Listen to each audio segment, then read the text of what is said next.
Seperti embun pagi, sabdamu menyegarkan jiwa kami yang kering.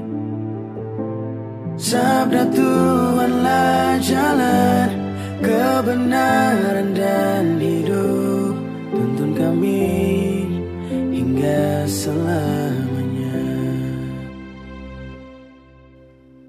Saudara dan saudari yang terkasih di dalam Kristus, Injil hari ini diambil dari Lukas bab 16 ayat 1 sampai 9. Perumpamaan tentang bendahara yang tidak jujur. Dan Yesus berkata kepada murid-muridnya, "Ada seorang kaya mempunyai seorang bendahara. Kepadanya disampaikan tuduhan bahwa bendahara itu menghamburkan miliknya. Lalu ia memanggil bendahara itu dan berkata kepadanya, 'Apakah yang kudengar tentang engkau?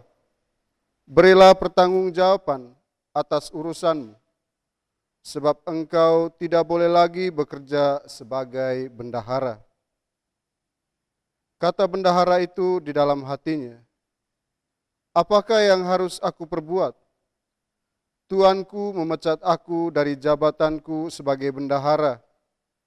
Mencangkul aku tidak dapat, mengemis aku malu. Aku tahu apa yang aku perbuat, supaya apabila aku dipecat dari jabatanku sebagai bendahara, ada orang yang akan menampung aku di rumah mereka.' Lalu ia memanggil seorang demi seorang yang berhutang kepada tuannya. Katanya kepada yang pertama, 'Berapakah hutangmu kepada tuanku?' Jawab orang itu, 100 tempayan minyak. Lalu katanya kepada orang itu, 'Inilah surat hutangmu. Duduklah dan buat surat hutang sekarang juga, 50 tempayan. Kemudian ia berkata kepada yang kedua, 'Dan berapakah hutangmu?' Jawab orang itu, 100 pikul gandum. Katanya kepada orang itu, 'Inilah surat hutangmu. Buatlah surat hutang lain, 80 pikul.' Lalu tuan itu memuji bendahara yang tidak jujur itu, karena ia telah bertindak dengan cerdik, sebab anak-anak dunia ini lebih cerdik terhadap sesamanya daripada anak-anak terang. Dan aku berkata kepadamu, ikatlah persahabatan dengan mempergunakan mamon yang tidak jujur, supaya jika mamon itu tidak dapat menolong lagi, kamu diterima di dalam kemah abadi." Demikianlah sabda Tuhan. Para saudara dan saudari yang terkasih di dalam Kristus, renungan ini saya beri judul, "Ikatlah persahabatan dengan mamon." Ada seorang petani, pasti suka berkebun. Ia menggunakan pupuk untuk tanamannya. Ia bertani dengan gembira, tanpa bahan kimia untuk tanamannya. Ia ingin agar tanamannya tetap alami dan melindungi penikmatnya. Mengolah tanah dengan berbagai tanaman dengan teman-temannya. Itulah tujuan tindakannya. Dan teman-temannya pun senang menerima hasil dari yang dikerjakan oleh petani itu, karena mereka sudah bekerja bersama-sama.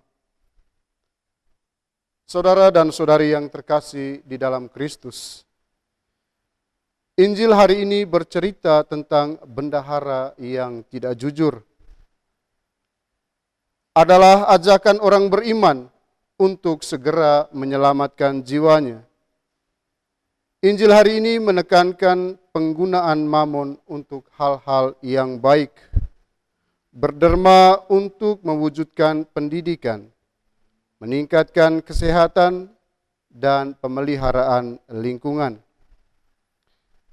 Hidup adalah berbagi untuk meningkatkan mutu kualitas manusia Indonesia.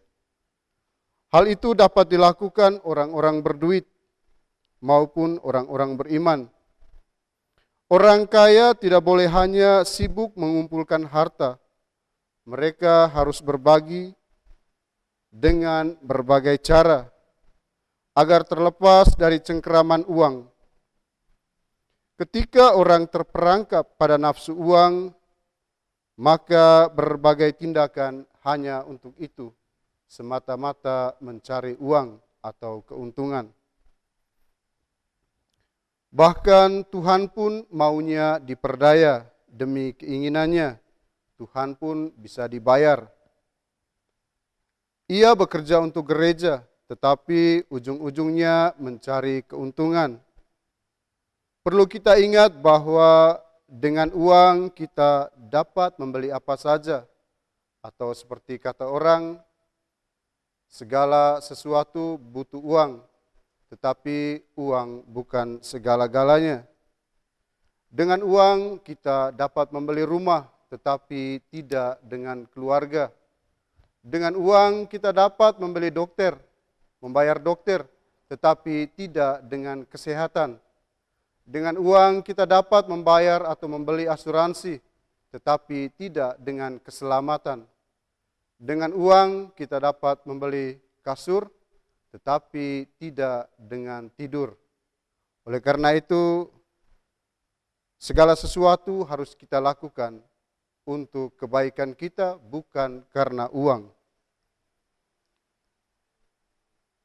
Saudara dan saudari yang terkasih di dalam Kristus, Tuhan meminta kita sebaliknya.